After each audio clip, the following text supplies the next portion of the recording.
म्हात्रे यांच्याशी संबंधित प्रकरणात पैसे वाटप केल्याचा आरोप समोर आलाय।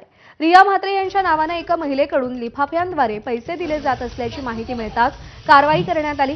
घटनास्थळी पोलीस आणि निवडणूक आयोगाचे अधिकारी दाखल झाले असून संबंधित महिला आणि रोख रक्कम ताब्यात घेण्यात आली आहे।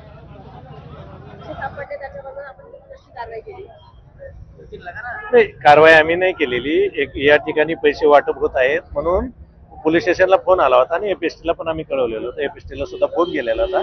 त्यामुळं ज्या ठिकाणी पैसे वगैरे वाटतात यासाठी पोलीस आणि एपीएसटी वाले या ठिकाणी आलेले आहेत। एपीएसटी वाले जे आहेत जे की इलेक्शन कमिशनचे आहेत त्यांनी त्या ठिकाणी जसे तक्रारदारांनी त्यांना सांगितलं होतं त्याप्रमाणे त्या महिलेला त्या ठिकाणी चेक केलेला आहे। त्या ठिकाणी काही पैसे सापडलेले आहेत ते पोलीस स्टेशनला ते पंचनामा करून घेऊन गेलेले आहेत पुढील कारवाईसाठी।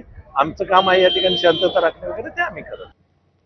बातमी सांगलीतून आहे। सांगलीमध्ये शिंदे सेनेचे उपजिल्हा प्रमुख हरिदास लेंगरे आणि सांगली शहर प्रमुख सचिन कांबळे यांच्यावर 2